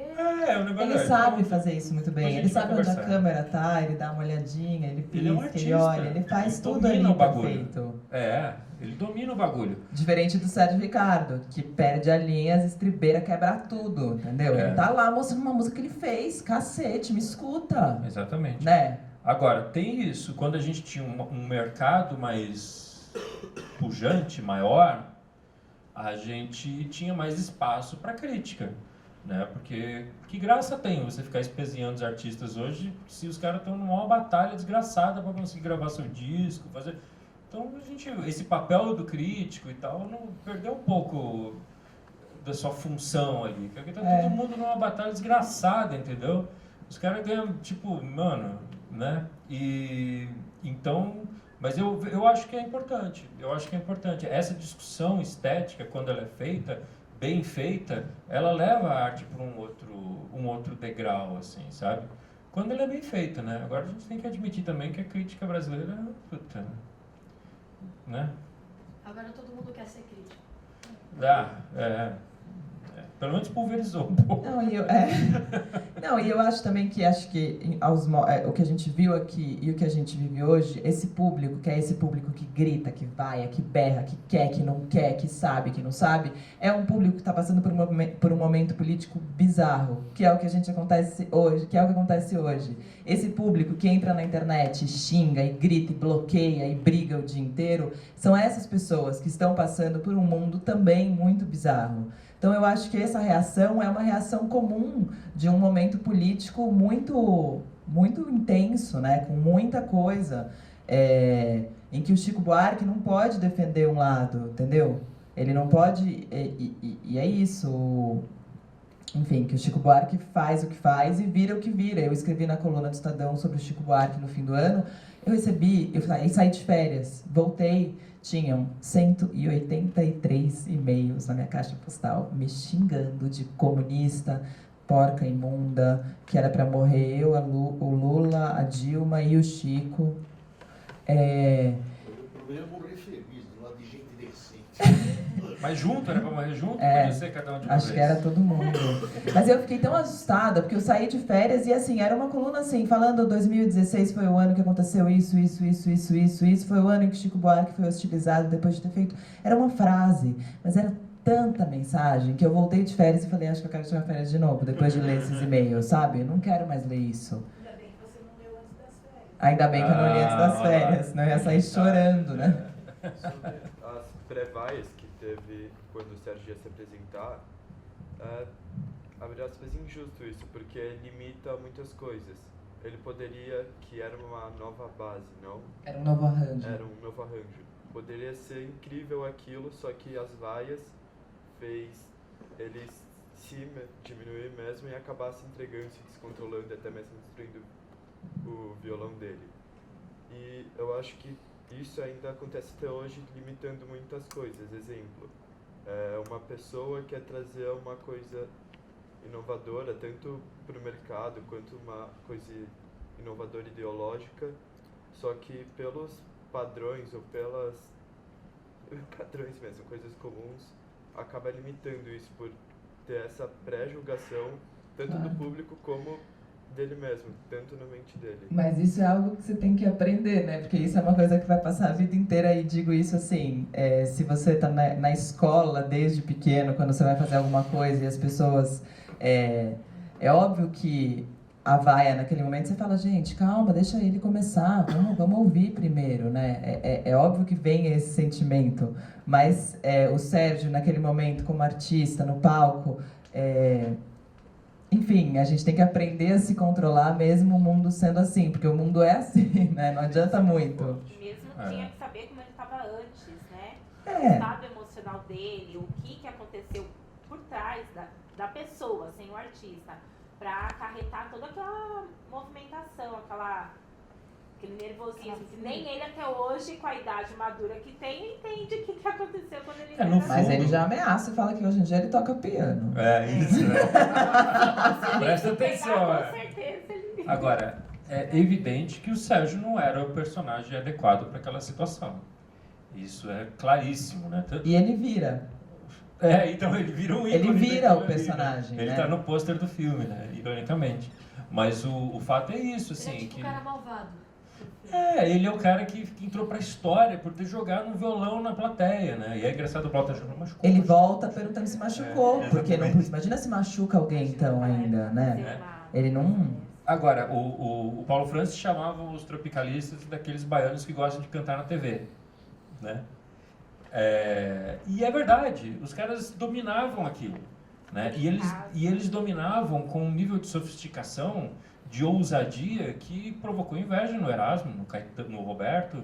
Ele falou assim, nossa, os caras sabem fazer o que a gente sabe fazer, mas com um nível de provocação que a gente nem sonhava em fazer, né? Os Mutantes, né? Com o visual maluco, com as frases, com o seu domínio de palco. Isso é uma coisa interessante. O Liminha, ele entra nos Mutantes alguns anos depois desse momento, ali entre 1969, e ele fala uma coisa que é muito legal. Ele fala assim, cara, os Mutantes não eram só música, sabe? eles eram visual, 2 caras e uma menina, sempre sorrindo, um negócio solar ali, o fato de eles serem super novinhos, 18 anos, 19 anos, era um pacote todo. E ele fala que ele casal. fala assim, um casal, exatamente. Que a Rita diz Né? que não no livro. Exatamente. Mas ele conta, ele fala assim, cara, foi a mesma sensação de quando eu vi os Beatles pela primeira vez. Ele fala, porque eu já curtia rock. Ele fala, mas quando os Beatles aparecem, não é mais só a música. É a calça dos caras, é o cabelo dos caras, é as entrevistas dos caras, é o jeito que eles Coração da Rita andam. na cara, né? Que é repetido. Exatamente. Então, quer dizer, ali tem um negócio acontecendo muito marcante, né? Uma mudança de paradigmas, de valores, que é o pop.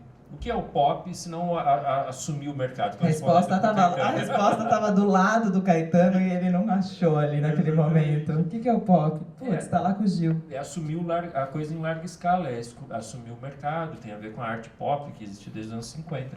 Então, quer dizer, ali a gente tem uma mudança de valores e, evidentemente, o Sérgio Ricardo não é um personagem para se prestar, botar o coraçãozinho na cara né? Mas essa vaia não seria porque ele não era tão conhecido na época como o Chico, como os baianos, talvez? Também, Como ele porque não era a popular, Elis não foi vaiada em nenhum momento, né? Eles A eram Elis conhecidos, né? Então, mas eu o acho Sérgio Ricardo entrou ali com o violão. Não, todo sei. mundo era vaiado, na verdade. E aplaudido também. Só que aí acontece do Blota Júnior ir lá e fazer aquela apresentação lá, que eu achei que ele meio deu uma insuflada na rapaziada, né? Ele vai cantar, Ele um diz, arranjo eu li uma entrevista novo. dele depois que alguém fez em algum livro falando que ele quis proteger ele, porque ele tinha sido muito vaiado na eliminatória anterior e aí ele falou, não, ele mudou o arranjo, entendeu? Entendi. Calma, gente, agora vamos escutar porque ele mudou tudo, não tem mais nada daquilo que vocês ouviram. Quando ele usa a palavra totalmente novo, aí o povo explode em vaia. E o Sérgio, em vez de começar a tocar logo a música dele, ele vai lá no enfrentamento, né? Não, enquanto vocês não fizerem silêncio, eu não vou cantar.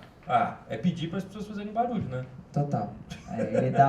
Ele não tem uma habilidade Não ali tem a de lidar com a habilidade. plateia. Se fosse o Roberto Carlos, Ia cantar. Bicho. ele contava o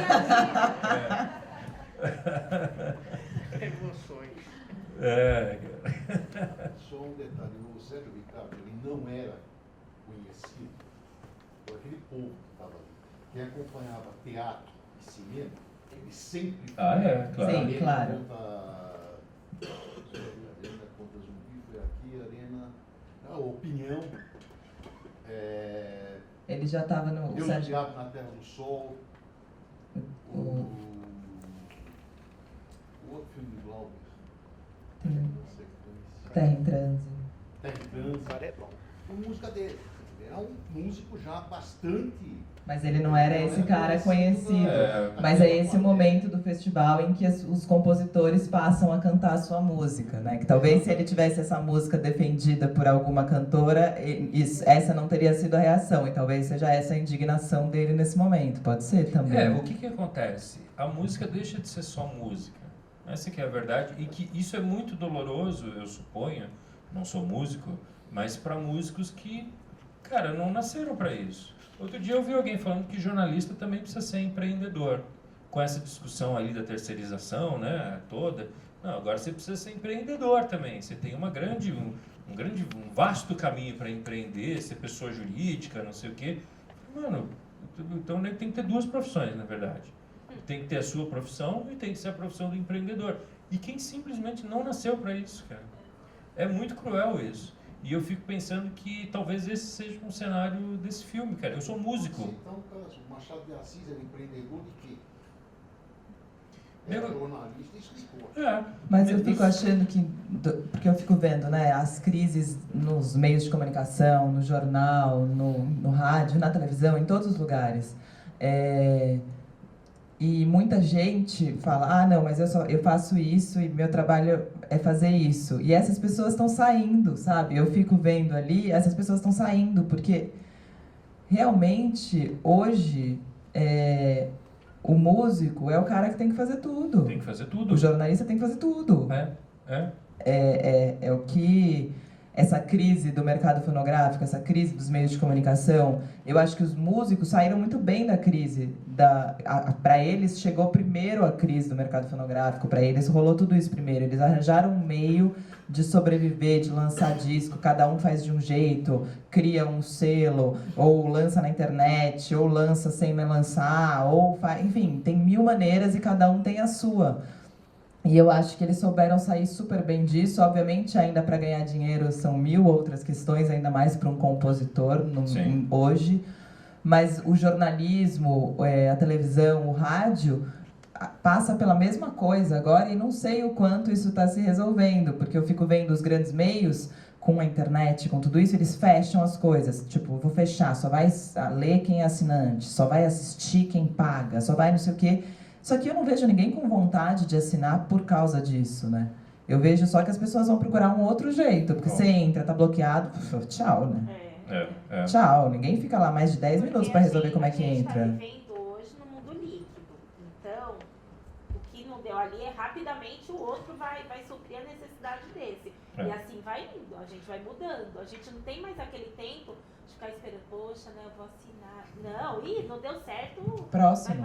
É super darwiniano nesse sentido e muito cruel, mas sempre foi, na verdade. A gente vê aqui que artistas que eram, e até antes, né, artistas que eram ídolos na época do rádio, quando ligaram uma televisão e viram como ele era feio, não rolou.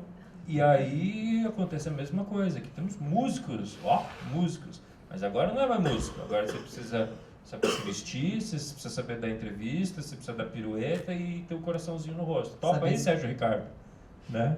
Não vou toma uma bolada na cabeça. Quebra o violão. Não. Bom, é um jeito também, né? Se fosse o cara que quebra violão. É isso. Eu sou músico e quebrador de violão, né? Pode ser. Acho mas que estamos sempre chegando existiu. ao fim. Questões, debates, desabafos, presentes. É sempre bom a gente falar presentes, porque vai que... Uma questãozinha sobre... A gente estava falando muito de vaia. Não podemos esquecer que a maior vaia já dada em festival por Chico Buarque e Tom Jobim, né? Muito bem lembrado. O Chico Buarque, em certo momento, você vê como o mundo é louco. 72, né? Não, acho que é 69. 68, né? Sabiá? 69. Sabiá é de 68. É do festival seguinte. É o seguinte. Então, o Chico Buarque, ele sai do Brasil como um caretão, um cara do Sabiá. E ele se reinventa nesse período e volta como um artista combativo, bigodudo. Entendeu? Ele percebeu que também a batata dele ia assar uma hora ou outra, sabe? Porque ele sai do Brasil como um cara conservador do Sabiá, um entrave para a evolução do planeta Terra, sabe? E ele se reinventa. É muito cruel, mas talvez quando você tem 25 anos, você tem um ânimo ali de reinvenção. Ele também teve uns ânimos legal, né? Você vai estar ali até eu, né? Até eu sou mais mas muito bem lembrado. Ele tinha um estofo familiar que não era comum. Quem que perguntou do Caetano e do Gil, do exílio deles? Você. O Gil e o Caetano foram porque quiseram, na verdade. Essa que é a verdade. Né? Eles foram para Inglaterra. Que ele perguntou da prisão. Eles foram presos. Por que eles foram presos? Foram né? soltos e ficaram um ano ali na Bahia, alguns meses, e decidiram que o melhor que eles podiam fazer é ir para onde a coisa estava rolando. Eles não foram deportados pela ditadura? Não. Eles foram presos, ficaram algumas semanas presos, foram soltos, mas eles não podem sair da Bahia. Tanto que o segundo disco tropicalista de cada um deles é gravado metade na Bahia, com os músicos em São Paulo. É um prodígio, né? Porque o disco é bom demais. Os dois, tanto do Gil quanto do Caetano. Eles mandavam só voz e violão para cá e o resto era completado aqui. E aí eles ficaram lá, sem poder fazer show, sem poder fazer nada, tinham que ficar se apresentando o tempo todo para a polícia. E aí eles mancomunaram ali com a gravadora e tal, de ir para a Inglaterra, que era onde... Saíram porque quiseram, entre aspas, né? Porque quiseram, eles podiam porque ficar quiseram lá. viver. Eles podiam ficar lá na Bahia sem fazer nada, eternamente, mofando. Só participando do carnaval, né? Trio elétrico. Aí Não podia nem ter a guitarrinha elétrica. Nem tinha que ter ficado em São Paulo a guitarra. Participar dessas atividades. Podiam fazer show. depois, se eles vão pro trio elétrico, eles desenficam. Queira. A gente consegue ver a efervescência política que tem em 67, a gente consegue comparar com atualmente. Mas esse frisson, pela música brasileira, que a gente vê muito claramente no filme, onde que ele está hoje? Vocês conseguem? Eu consigo ver amanhã no ato, por exemplo, vai ter um ato Diretas Já no Largo da Batata. Eu acho que a voz política hoje continua com a música, porque no momento em que, quando se fala em política, em qualquer político, todo mundo faz, se você fala qualquer nome, até o nome que você acredita, outras pessoas falam, eu acho que a voz política fica com o artista. E o artista que consegue levar muita gente para a rua é o músico, é a música. Porque, obviamente, tem teatro, cinema, todas as artes, mas essas não tem isso, né? Não tem essa catarse de sair cantando e gritando. Portabilidade da música também. A portabilidade da música. Então, eu acho que hoje também o grito e a voz tá na música. Enfim, acho que várias músicas, né, agora, e acho que a partir de agora já vem aparecendo muita música já falando do que a gente vive, até, sei lá, o Criolo lança a música, o Menino Mimado, o Curumim lança agora um disco já, que é super ligado com o que a gente com o que está acontecendo agora. Então, eu acho que continua, essa voz política continua com o artista. Lembrando também que um dia antes de começar o festival aqui, teve o Rei da Vela, né? Estreou o Rei da Vela um dia antes, com o Zé Celso dirigindo. Mas é diferente, né? O teatro ainda é um lugar O teatro sofria muito mais pancada. porque era um lugar menor, né? Você consegue segurar, você consegue controlar. Mas tem um público também bem menor. E o que eu acho que é interessante é que a gente sai de um período neoliberal ali, dos anos 90, no Brasil, e eu acho muito interessante que é o período onde os Racionais MCs são a grande voz destoante, que se cala quando o PT assume o poder. Meio que como o que a gente tinha para falar já está falado, assim, sabe? E o Mano Brown vai fazer um disco de baile, né? Agora. Mas eu acho que essa virada louca que aconteceu no Brasil nos últimos meses, no último ano, um ano e meio, foi um negócio muito bom para que as pessoas tomem posições, né? Que era uma coisa que não tinha muito, assim. E que voltem a falar de política também, que acho que era uma coisa que não se fazia mais e que agora é quase o oposto, né? Agora a gente só fala disso, né? É o monotema. A gente tinha, no Brasil, até alguns anos atrás, sempre aquela coisa de, não, mas... o Lula não, mas o Fernando Henrique também não, quem será do vermelho se todos gostassem do verde, né? Aquela coisa super... Não existe mais linha entre esquerda e direita. Isso, exatamente. Agora eu acho que houve um entendimento, um governo que uniu o Brasil, né? Eu acho que é o que a gente tem aqui agora. Estamos todos unidos, né? Finalmente. Não tem mais discordância sobre o que está acontecendo. Eu acho que a questão é bem mais profunda, que o Brasil precisa primeiro aprender o que é política. Para aprender o que é educação. Aí ele vai começar... Uma das coisas muito importantes sobre a ditadura foi ter convencido o Brasil de que política é coisa de político, né? Isso a ditadura tem que tirar o chapéu porque eles realmente fizeram. O Brasil médio, a minha mãe, a minha tia, eles acham que política é um troço insuportável, que é assunto... E eu digo, não, mãe, mas política a gente está fazendo aqui agora, indo na padaria, a gente está o tempo todo, é igual respirar. Né? Mas isso foi um trabalho disseminado ali mesmo, de que política não era um assunto para o brasileiro comum. Né? Nós passamos a ser, em vez de uma república de advogados, uma república de economistas. Que acho que é o único caso no mundo que passou da mão de advogados para economistas o comando de um país. É um absurdo. É a lei do tempo do império para os advogados. Mas os advogados estão tentando voltar de novo, mas está difícil. os Robertos estão chegando. Bom, o livro do Ricardo chega quando? Ah, Você já só sabe? Deus sabe, minha gente. Estou em processo ainda de pesquisa. Acho que Natal do ano que vem, não comprem nada ainda. 2018? 2018, porque o Natal do ano que vem tá aí. Vocês podem dar o meu livrinho. 68, 72, termina com o Raul Seixas no Festival Internacional da Canção, que junta... E começa com o Erasmo. Começa com o Erasmo chorando no programa Jovem Guarda, quando ele sabe que o seu grande amigo, Roberto Carlos, vai puxar o carro, abandonando o navio que está fazendo água. Legal. Aí eu perguntei assim, pô, Erasmo, você ficou sabendo de quando isso, né? Aí ele falou assim, eu fiquei sabendo na passagem de som. Eu falei, mano, que sensibilidade, né? Eu falei, e ainda me deram um texto para ler em homenagem a ele. Nossa, que puxado. É, grande Roberto. Bom, obrigada a todos que vieram e participaram. Foi uma delícia de tarde. Já sabe, 2018, Natal, segura o presente. Qualquer coisa o Ricardo avisa nas redes dele, porque avisa um pouco antes, porque Avisa. antes é mais barato os presentes, depois dá uma inflacionada quando chega perto do Natal. Obrigada, gente. Muito obrigado, valeu.